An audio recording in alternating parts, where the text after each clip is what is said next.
The following podcast contains explicit language and adult subject matter suitable for mature audiences only. Listener discretion is advised. Are you looking for joyous and inspiring stories about pregnancy and birth? Full disclosure, you will not be hearing those types of stories here. This true crime podcast will reveal bizarre, crazy, and sometimes criminal real-life experiences while working at the labour and delivery unit. Our stories share the nurse's point of view. So get ready as we stir things up with the Stirrup.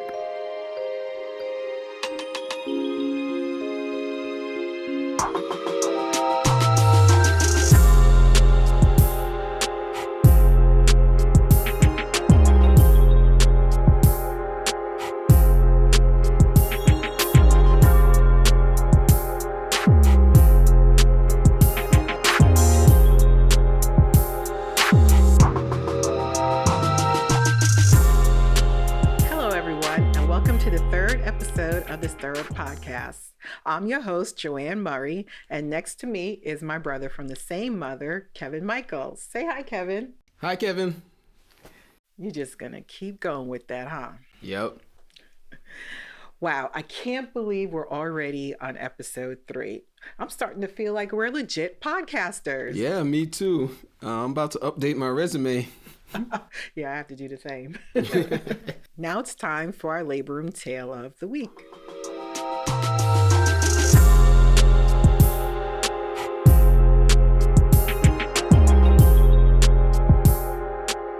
My labor room tale this week highlights one of the few times I felt my life was in danger while trying to perform my job. In danger? Yes. Delivering babies? In danger. First, let me set the scene for you, Kevin. Okay. At the time, I was working in a major New York hospital during the height of COVID. And this is before we had vaccines. So we had hundreds and thousands of people dying every day in the United States from COVID. It was a really scary time to be working as a healthcare professional. Yeah, I can imagine. Being a nurse on a busy labor and delivery floor can be very intense. And having to wear a full hazmat suit while doing your deliveries made the situation even more stressful. You feel so disconnected from your patients because you're just so preoccupied with being scared for your life. One day when we were working on the floor, we received a call from the security officer who usually is posted at our front entrance. A man pulled up in a white SUV yelling that his wife just delivered a baby in the front seat of his car. In the car? Wow. Okay. Well, I guess it happens.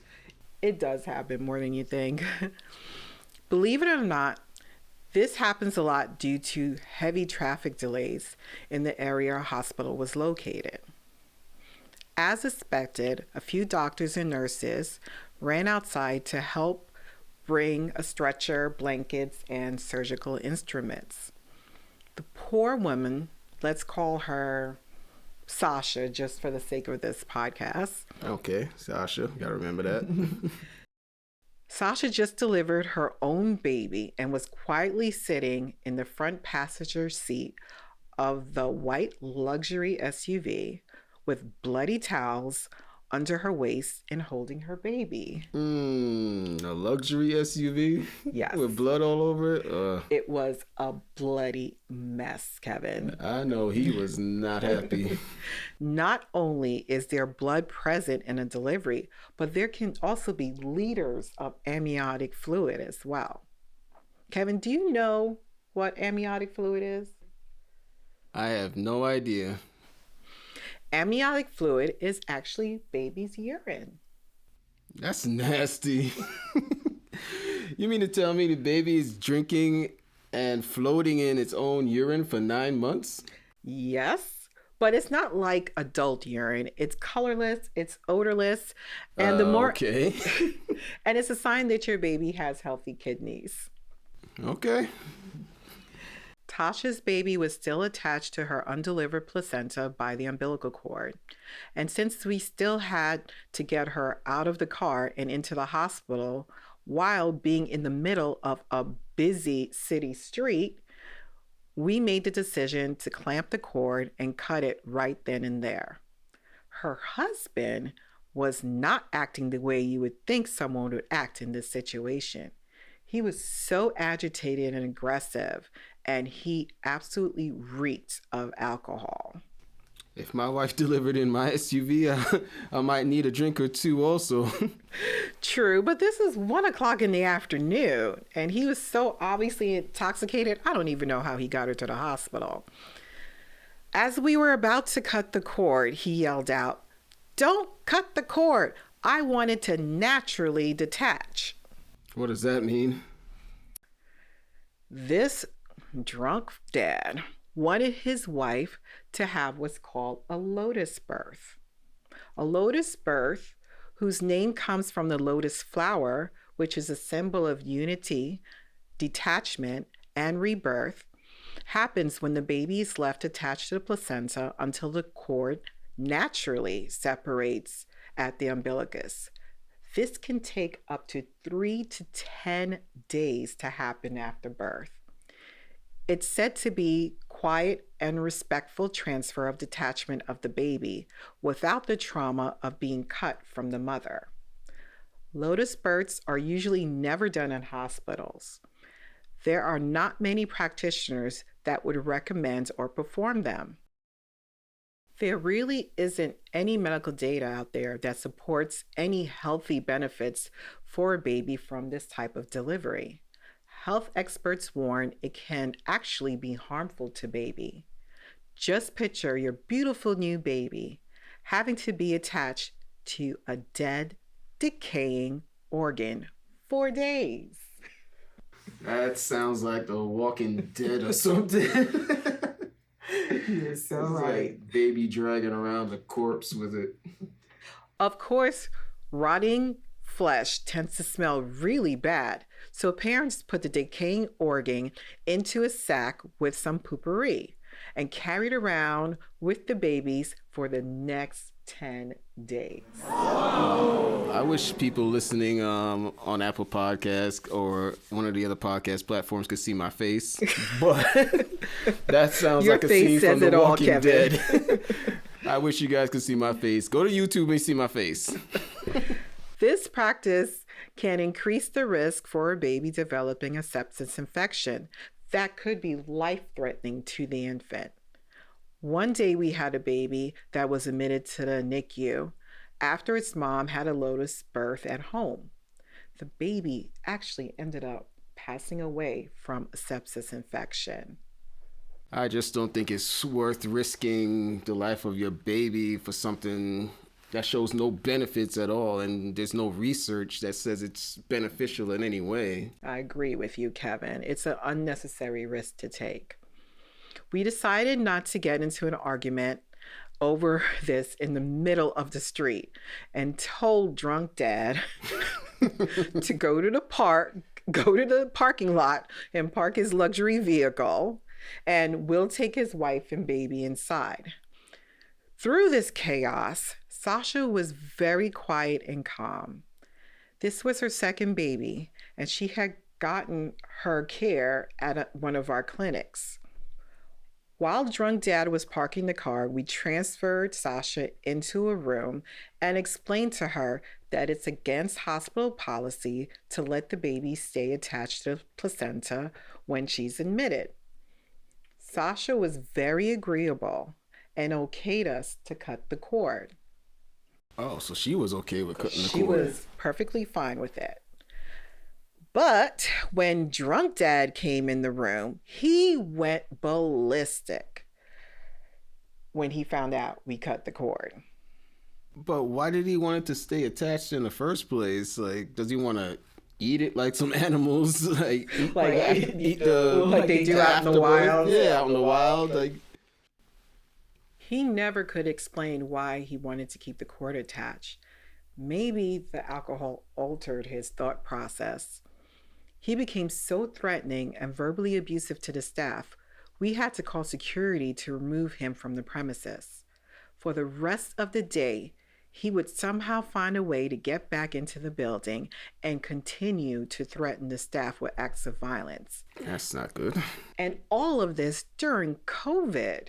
The staff was so emotionally and physically drained during this time. I mean, hundreds of people are dying every day, including our fellow coworkers. And now we have to deal with this fool.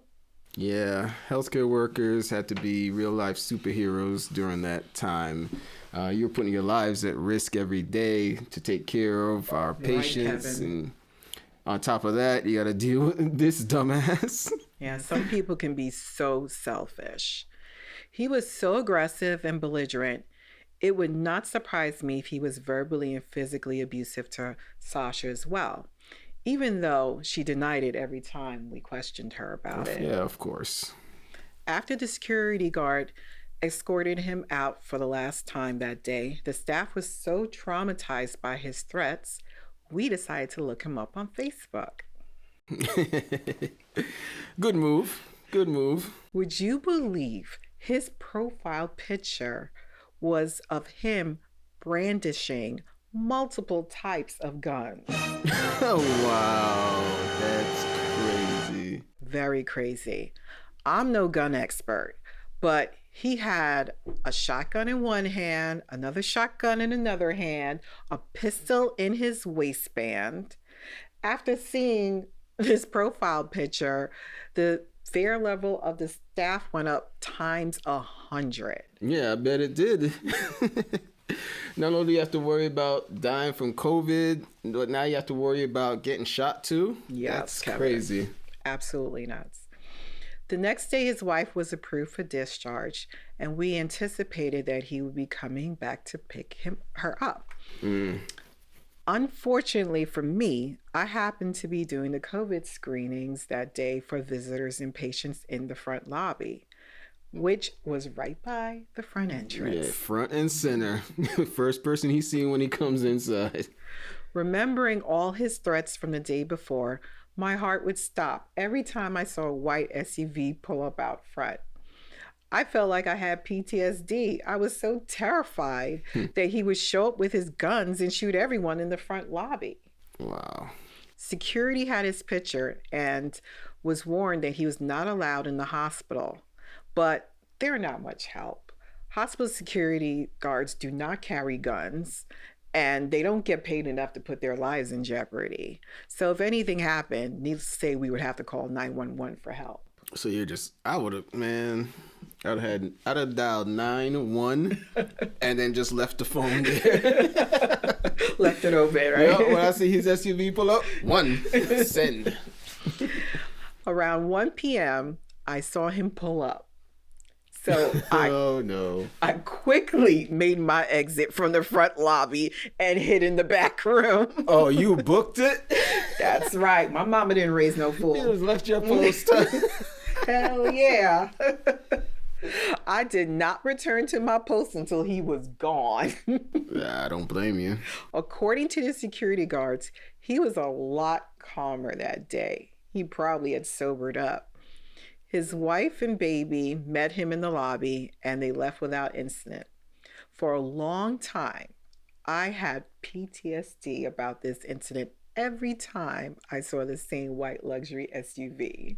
Wow, yeah, he should have been arrested for threatening your lives.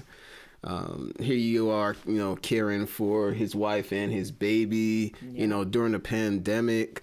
And this is how he shows his appreciation, by threatening the people that's helping him. Exactly. It makes no sense. It makes no sense to me. I know people do it all the time, and it doesn't make sense. You see the memes on Facebook all the time about nurses, and how the patients treat them. Mm-hmm. Even I've seen them, on my timeline, and it's crazy. It's absolutely crazy. But I'm just grateful that the day ended without incident and his wife and baby were okay and we were all safe. Right. And that's it for our labor room tale of the week. Now it's time to get into our true crime story of the week. All right.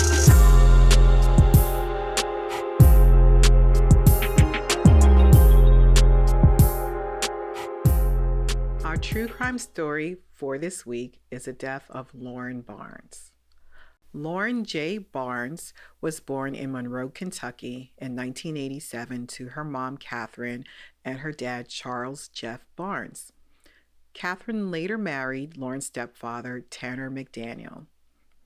Lauren was described as a happy and go-lucky person who loved making others happy.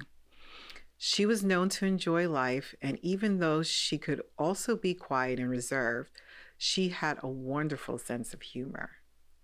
Lauren was 5 months pregnant and living in Bethany, Oklahoma with her mom and stepfather and her sister when she went missing on November 23, 2007. On that day, Lauren had informed her family that she was going to meet the father of her baby. Lauren had been having a casual affair with Eric Phan, a 20-year-old college student from Oklahoma City. When Lauren discovered that she was pregnant with Phan's baby, she was very excited and looking forward to being a mother. She had already given her unborn daughter the name Avery. She even started working as a hotel maid and transformed her room in her parents' house as a nursery. Okay. Eric, on the other hand, was not happy about the baby and wanted Lauren to have an abortion. Uh-oh. At the time, Eric had a girlfriend named Sophia that he intended to marry and felt that this unborn child out of wedlock would bring shame to his Vietnamese family. Oh, wow. So he had a girlfriend. Almost fiance, but he was also sleeping with Lauren. Mm-hmm. Does she know about his fiance? Well, she found out. Okay. All right. I'll let you continue. On November 23rd, Lauren received a text message from Phan asking her to meet him at Bethany Park. Lauren told her sister she was nervous about meeting Phan because she had already told Phan's girlfriend Sophia that he was the father of her baby. Oh, so she did know. Yes. And she told the girlfriend. Yes. She knew he would not react well to this information, would be very angry. No, yeah, I would figure that. Text messages between the two showed that Lauren wrote Phan saying, "It's weird we haven't spoken for a while, and now you want to meet?" Yep, that's a red flag. That's right. Yep, she texted Phan asking, "You're not going to kill me, are you?" Yeah. She asked him if he... Triple red flag. Triple red flag. If you have to ask that question. Let's pause here for a second, Kevin. For all you soon-to-be mothers out there, if your baby's father tells you he does not want anything to do with you or your baby, and then out of nowhere, he suddenly wants to meet up with you at night in a deserted park, don't go. Don't do it. There's flags everywhere. That's right. Listen to your instincts, especially if you have to text him, "Are you going to kill me?" Surprisingly, Lauren was not seen by her family when she stepped out the house that night. Her worried family did not report her missing until the following day. They knew Lauren would not disappear on purpose, as both her checkbook and debit card were left behind. Police launched a search for the missing mother and found her car unlocked and abandoned at the same park where she was supposed to meet Phan. When questioned, Eric Phan initially denied visiting the park on November 23rd. He then later changed his statement and mentioned that although he was visiting the park, he did not meet up with Lauren. That's a lie. They got you already. However, Lauren's sister provided detectives with text messages where Lauren mentioned how Phan might be extremely angry with her for informing his girlfriend Sophia about the pregnancy. Yeah, I would say that would be a motive. Yes, a big motive. On November 30th, an anonymous tip led police to a heavily wooded area near Siccombe Wildlife Refuge. There, the police found Lauren's body in a shallow grave covered with leaves and branches. The medical examiner determined that Lauren's death was caused by asphyxiation. The case received another break when a friend of Eric's, named David, approached authorities and claimed that Phan confessed to him about strangling Lauren to death, even though she agreed to have an abortion. Oh, wow. So she agreed to have the abortion and he still strangled her anyway. He believed that her having this baby or even just being pregnant would still bring shame to his family. Oh, but murdering your child and the mother of your baby is going to bring less shame? I know, it's warped thinking. It makes no sense. No sense at all. It's a tragic situation because Lauren was willing to say and do whatever it took to convince Phan to spare her life and the life of her unborn child. Police arrested Eric Phan, and he later pled guilty to 2 counts of first-degree murder. Eric confessed in court that he killed Lauren and her baby because he believed having the baby would bring too much shame on his family. Such a dumbass. What's worse, being a murderer or being a single father? I know. Which one's more shameful to your family? Not to mention your freedom. Well, yeah, that too, but he's so worried about bringing shame to his family. Now you're being charged with murder. Murder. And your family's sitting there in the courtroom watching you. How shameful is that? It makes no sense. Eric was sentenced to life in prison without the possibility of parole and is serving his time at the Joseph Correctional Center in Lexington, Oklahoma. Good for his ass. Hopefully there's a special place in hell for him. I agree with you, Kevin. Well, that's it for our true crime case of the week. Your thoughts, Kevin? Well, yes, it's clear, by the text messages that she didn't trust him, and I don't even know why she even went. I truly believe women have a sixth sense or women's intuition when it comes to certain situations.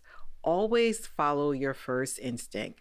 If the situation does not sit right with you, then don't go. That's right. You got to pay attention to those red flags. Those flags all over this story. You got to, like you said, You have to pay attention to the red flags and follow your instincts. Follow your instincts. Especially being pregnant, not only are you protecting your own life, you have to protect the life of your baby as well. If your child's father wants to meet you because he had a change of mind and now he's happy that you're pregnant, at least meet him in a public place. In a public place, yeah. Why are you meeting in a park in the dark and bring witnesses? Night? Yeah, like tell them to come to your house when there's people there, or right. Like you said, a public place somewhere. Bring mace, bring a stun gun. But you know what? I'm thinking about it. She was probably very in love with him, is what I'm thinking. No, because she said it was a casual affair. Yeah, that's what she said. But I think she still went and told his girlfriend, or his almost fiance. With most women, when you're pregnant, even if there's not a chance for you to be with a dad in a relationship, you're still going to want your child to have a father that's around. So I think that's what her main purpose is try and at least be friends with him, be cordial, so he at least will be in her child's life. Right. Like, I mean, I get that, but the fact that she told his girlfriend, like, I feel like that always starts trouble. It does start trouble. He should have been the one to tell his girlfriend, not her. Hey, things happen. I mean, I know. That's what I'm saying. Like, it seems like she was in love with him. Like, she wanted him and his fiance to break up so that they could be together. They could be together, But who knows? That could have been in her thoughts as well. But the bottom line is, I don't think she trusted him. Otherwise, she wouldn't have sent her sister those messages, she would have texted him, "Are you going to kill me?" Yeah. So I think her antenna was definitely up, and I wish that we could go back and do it all over again, where if she was going to meet him in a public area with witnesses. Right. Of course. You know, I guess she thought he would never go to these lengths, but it's sad. It is. It is definitely sad. Well, that's a wrap for the 3rd episode of Stirrup Podcast. Yes, and if you like what you're hearing, please don't forget to subscribe and like our videos on all our pages and share our link tree with your friends. That's right. I will be posting pictures from today's story on our social media platform. So please be safe out there. Yes. Peace. You can find the Stirrup Podcast on all major podcast platforms. Please like and subscribe to our YouTube page and follow us on Facebook, Instagram, and TikTok.